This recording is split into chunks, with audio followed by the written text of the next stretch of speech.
The Porsche 911 is undoubtedly one of the greatest cars ever made. But if they're so good, why are there so many companies out there that are changing these into hypercars? Well, today, we're gonna find out. Oh my.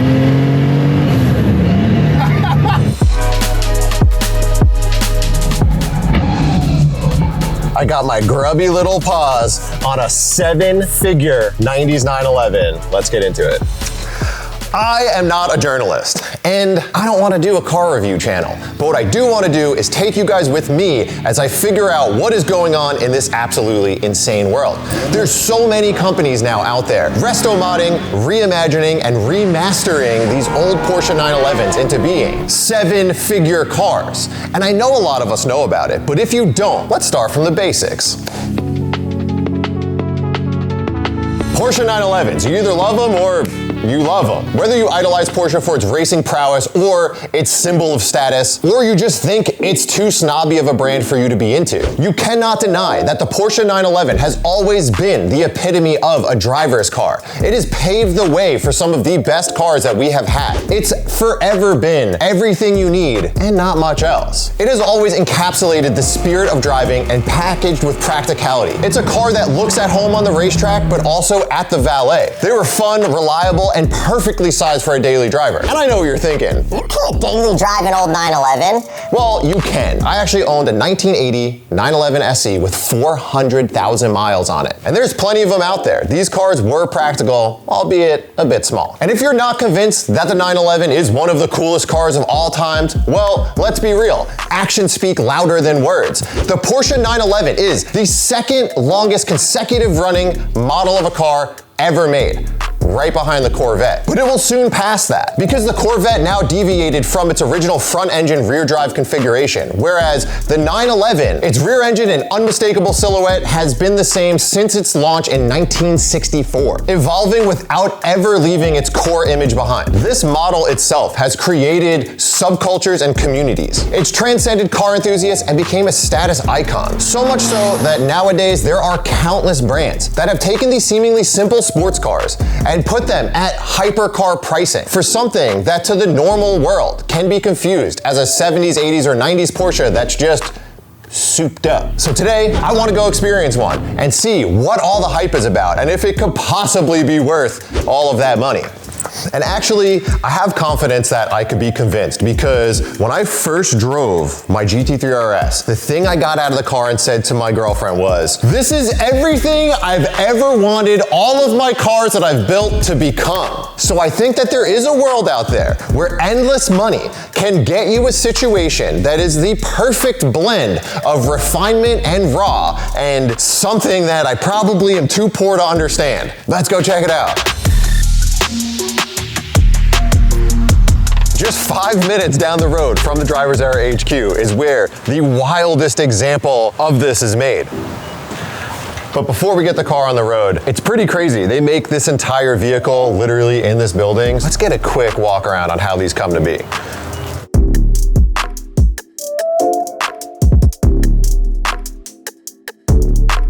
All right, inside Gunther Works HQ, we got Ross here. He is the Director of Marketing and Customer Relations and now has to deal with me today. What's up, man? Go easy on me, man. Walking into our space, this is our showroom. So this is where we do client deliveries. This is where we do product reviews. This is where we do customization spec sessions. I love that the first thing you see is the Speedster. Yeah, this is a commission that was designed by a gentleman from Poland. So this will be the first Gunther Works that's going to Poland, which is very exciting. The paint was custom developed. You know, the interior, he was very involved in the spec, very attention to detail. This is an overwhelming amount of stuff to pick out. Everything from like color and interior and everything you can change. So this is our customization area. So we'll have clients that have a very strong inspiration for their color of their car. That's where we come here on this digital space and we will kind of design the car paint in the digital space first to get the ideas flowing. This is literally video game to reality. The possibilities are endless, and then same thing on the interior. So once we figure out kind of an idea of where the direction your vehicle is heading from a composition, exterior and interior, we'll then go to our material table here. What is this material called? It's like a dual layer. So this is produced by Alcantara, takes the Gunther Works brand logo, which is an X,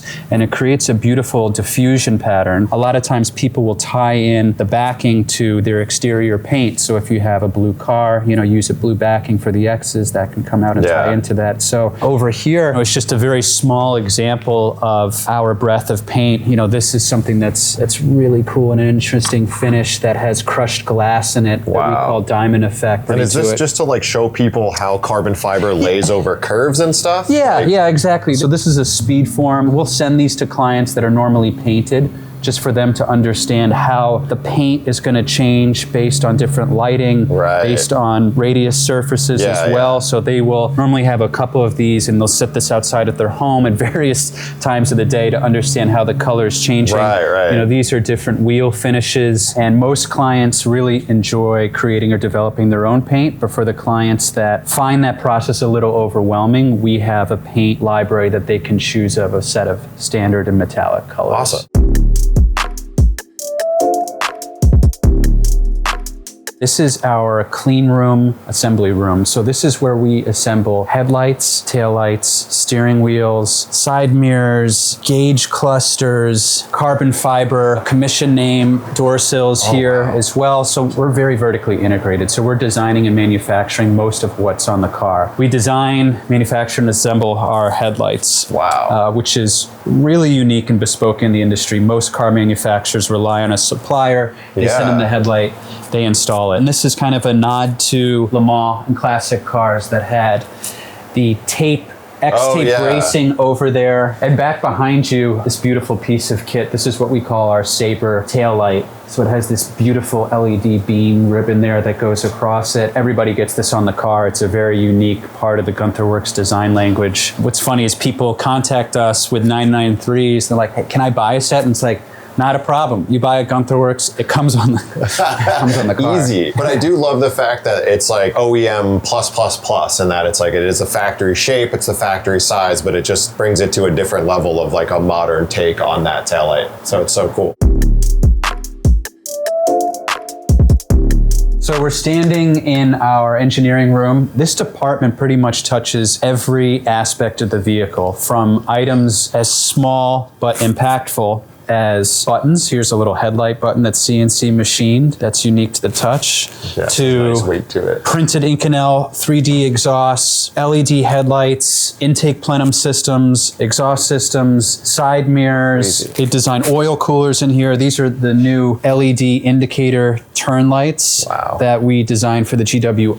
Are these like uprights? These are suspension uprights. These are our brand new double A-arm. For you guys out there, the double A-arm suspension is basically what's ran on the new 992 GT3, which was a change from the McPherson style struts. Right over here, we have multiple different 3D printers. We'll help support design concepts from moving from CAD to here. Whether we're machining it in metal or producing it in carbon fiber, we'll first kind of print it in plastic. And I think what's really cool about this in general is like it's a walk down the hallway into here, and then it's similar to the ethos of like hot rodding, and that you take this idea and literally in the room right there, you just put it together. I really think of us as being much closer to an OEM because we're producing most of what's on the car. Yeah, so me calling it hot rodding was like sort of a diss, but I meant it in a really nice way. I knew it had good intentions. Across the hall, we have our wiring harness room, which I'm not gonna show you. I imagine the wiring harness room is like Jolly's edit layer.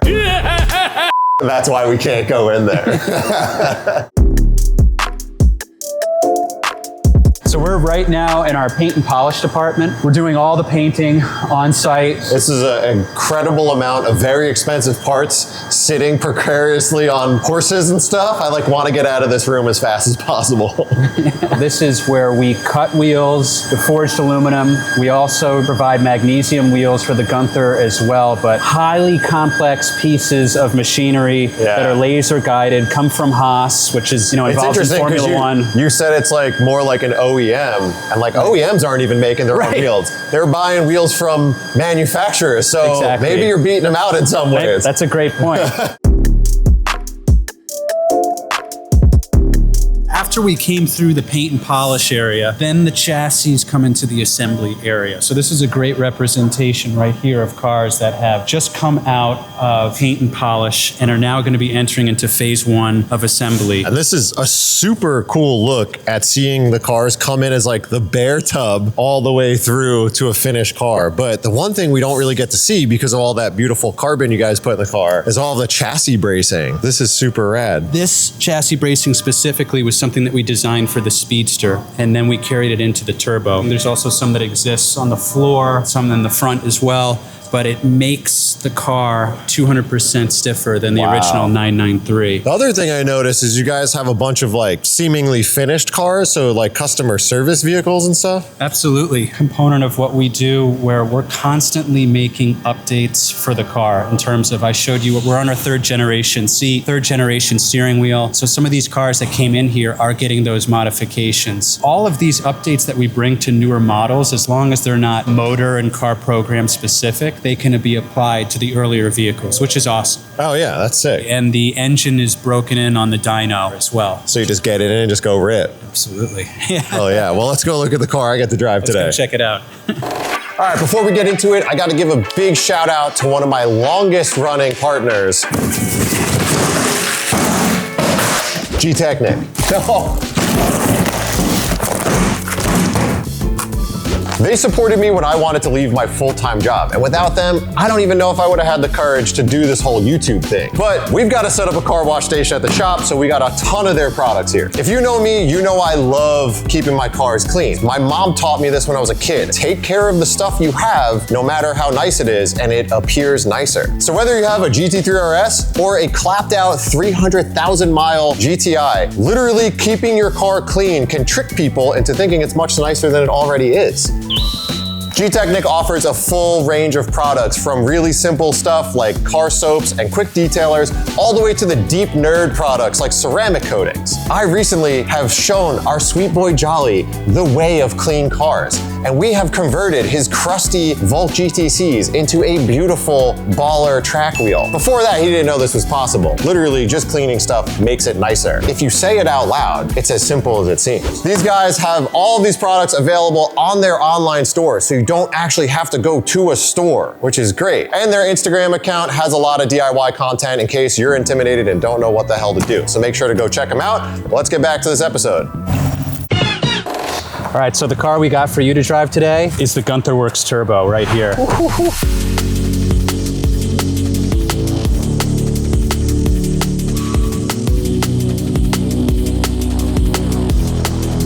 So where do we even start? Let's start at the front bumper right now. So carbon fiber front bumper, a satin exposed carbon fiber front splitter, carbon fiber front fenders, carbon fiber hood, and check this out because there's a carbon fiber exposed hood shroud. And that's for the heat exchangers for the turbo, right? Correct. So air-cooled car, no water radiator, but the intercoolers are air to water, so they have an exchanger out front in a very like 991 GT3R looking vent. Also on the headlights here, these are the optional upgraded headlights. So that's our X design that I showed you earlier, also within a carbon fiber bucket. Something I gotta say is I love these mirrors paired with this fender extraction vent. I think just looks so race car. It's very motorsport. So these airfoil arms right here, they provide downforce. They're also more aerodynamic than the standard mirrors. It takes influence from the GT3R Porsche race car mirrors. This right here is basically bleeding off all of the turbulent air that's coming from the tire rotation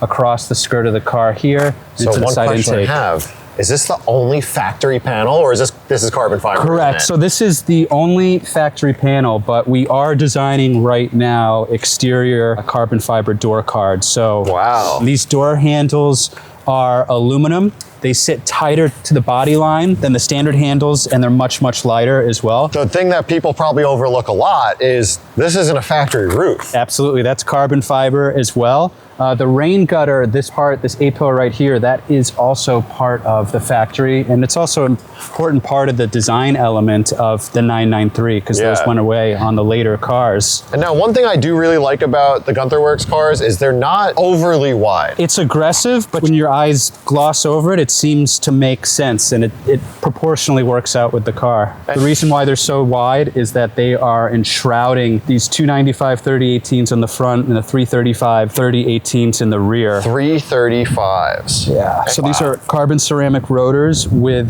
their GTR calipers. Those are aluminum calipers that are nickel plated. And then you got the modern like 991 style center lock wheels. The wheels themselves are pretty crazy in terms of like design with all the cutouts in them and stuff. Yeah, all this 5-axis pocketing. These are made out of magnesium, so these fronts, which are 11 inches wide by 18 inches tall, they only weigh 14 pounds. Like a regular wheel that dimension would probably be about 21 pounds, just for example. Carbon fiber, quarter panel carbon fiber. Deck lid, this is a carbon fiber ram air scoop. This is an option that goes on top of the deck lid. And then this is the new aero package, because I think I've seen this car once before. It actually came to the Driver's Era studio when we first opened up, and it had a more subtle wing situation on it. Yeah, this is our high downforce wing. Yeah, it looks awesome. It definitely adds the race car element to it for sure. I think to like add to this crazy aesthetic is this really nice carbon diffuser with like this bumper cutout that you could just kind of peek the exhaust coming through. Like titanium exhaust, a big mesh cavity to kind of bleed all of that hot air coming off the motor. The bumper's carbon fiber.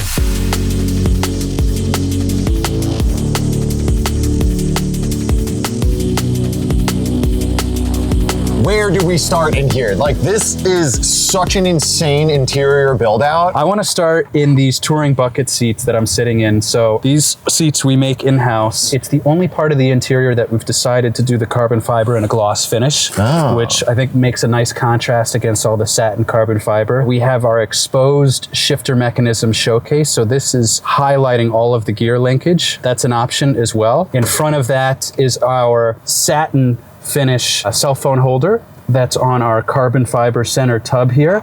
And behind me are our plated cup holders as well. So behind me on the waterfall, which is all carbon fiber, we have the roll bar system. That might be the coolest thing I've ever seen, is having a roll bar with a back seat delete that is a full carbon fiber encapsulation of a car. What I really, really love is that you guys kept the gauges. There's something about an analog cluster that is just irreplaceable. Absolutely, and especially when it's framed by this 24 karat gold plating. That plating is also carried over to the drive mode knob here. And we spent quite some time just ensuring the right type of feel and notchiness to these different drive modes. And the knurling on here is also representative of the knurling that's on the air vents as well. And I like that the nose lift, since it's not a twist, is smooth, but then the drive modes is a twist, so it's knurled. Like, it's a lot of like little thoughts to make things exactly for their use. When you turn the car off and you turn it back on, it stays in the same mode. Right. It's not like the newer cars where you have to reprogram it every time to which drive mode you want to do. Yeah. We have this track headrest that's applied via magnets, and then it has Alcantara smooth there to not scratch your helmet. So oh man, that is such a feature.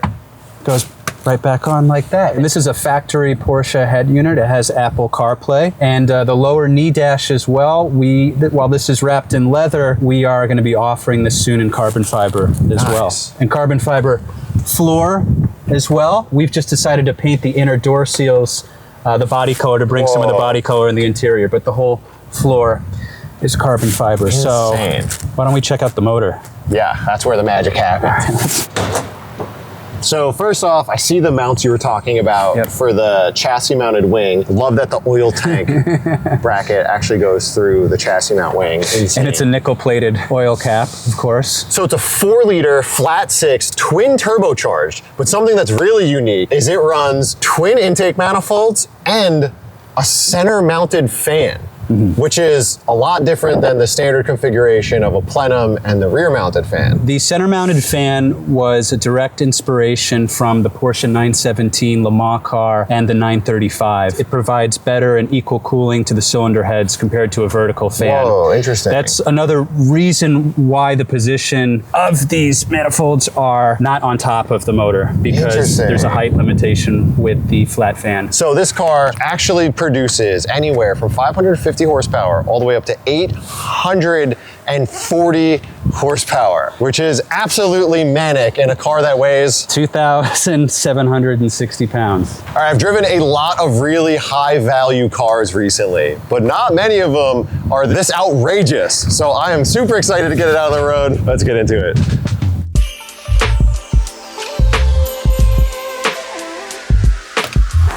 Oh boy. The Gunther Works Turbo might be the most expensive car I've ever driven. The key is pretty amazing looking. It feels as expensive as this car is. Oh yeah. The noise from the flat six feels just like what you would expect out of a 911. At the core of it, it's built off of a 911. It feels fairly normal in the sense that your seating position, your field of view, the size, everything feels very manageable. Whereas a lot of the super and hypercars that you get into, the driving ergonomics of it are actually quite difficult. Wow, clutch is shockingly easy. It sort of reminds me of my 997 GT3 RS. It requires some input, but it's actually quite simple to drive. Let's go sit in some traffic.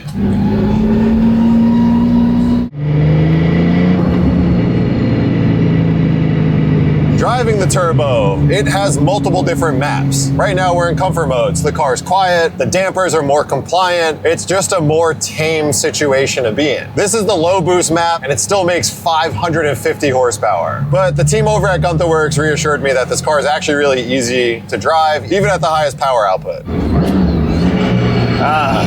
I get it. When Peter said that this car was practical, I sort of scoffed in my head because I was like, in what way is a car that's nearly $2 million practical in any sense of the way? But because it's built off of a 911, it sort of is. Once you get over the fear of driving something that's so expensive, it feels a lot like a 911. When I say this thing feels like a Porsche, I mean just the basic framework of it. And that's for the best, because I think that being in a car of this caliber that still feels like a road car is actually super valuable. A lot of these hypercars feel like race cars repurposed for the street, which is cool, but has a lot of drawbacks. This feels like a 911, so it's actually shockingly usable. Oh my God, the sound. Even starting with the seats, most notably, they look insane. A full carbon fiber bucket seat with these little pads on it seems like it would be a pretty terrible idea. But shockingly, super comfortable. It's got some lumbar support. It's got tons of room, even though it's still quite highly bolstered. The dashboard is all fitted in carbon fiber. Every material here is amazing. But one of my favorite features that they have is these little pads behind the steering wheel that just fits perfect.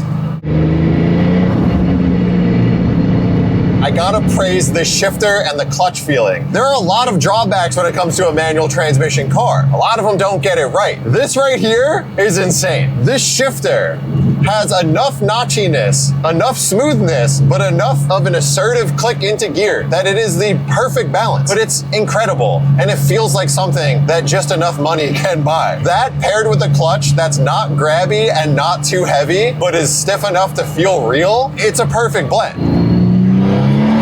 Oh my God. In comfort mode, it drives smooth, it drives nice, it's compliant, it's everything you need to putt around the city, but we're in track mode now, so we can listen to this.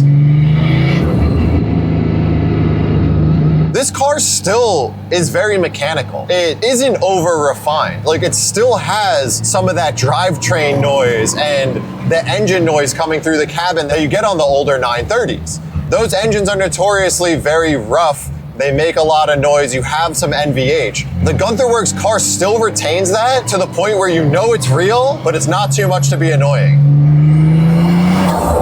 Oh my God, the noise is insane. It feels like I'm in all the crappy tuner cars that I love, but perfected in a way that I didn't think was actually possible in real life. Even if you just get on it a little bit, the sensory overload that this car creates makes me want to throw out everything that I have to say about that it has USB ports and air conditioning and a new but retro looking Porsche radio with Apple CarPlay and a cup holder and a place to put your cell phone and all of these feature functions like power mirrors and stuff. Like, I understand how when you get into a car like this, you just breeze over all of the stuff that makes this a good car to drive, because it is truly insane to experience something that drives like this, that all of the mundane stuff, you're like, I don't care if I had to sit on a bed of nails to drive this, I would have a good time. It has literally everything to be a great daily driver. If I could afford to drive a car this expensive, I would drive this every single day of my life, because it is so practical and easy to get around in. This is easier to drive than my GT3 RS. It feels very similar to how I feel about my 360, in that it's a car that you can get in and drive every single day and never think twice about. Except for I think that this is actually more practical than the 360, because that car has horrible blind spots. All right, we gotta rip on this thing. I gotta feel what 840 horsepower feels like in this car.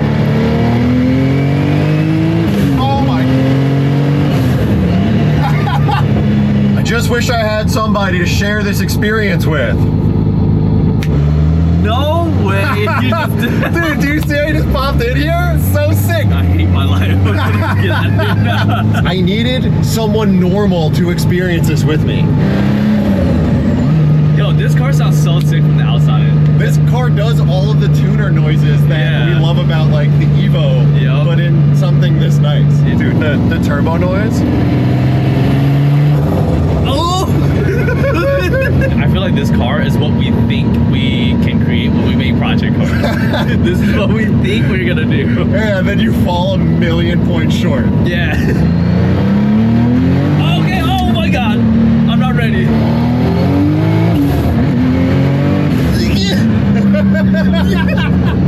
No, the first time I hit it, I didn't even have a reaction. My brain was just like mashed potato. What I was gonna say, she got shoved all the way to the back of my brain. 800 horsepower, third gear.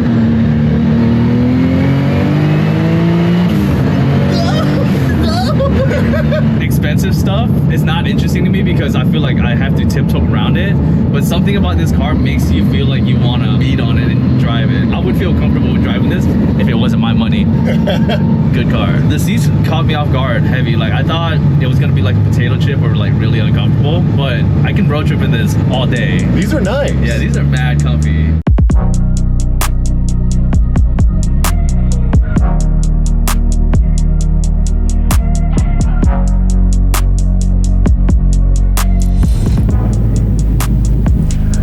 Proof this time.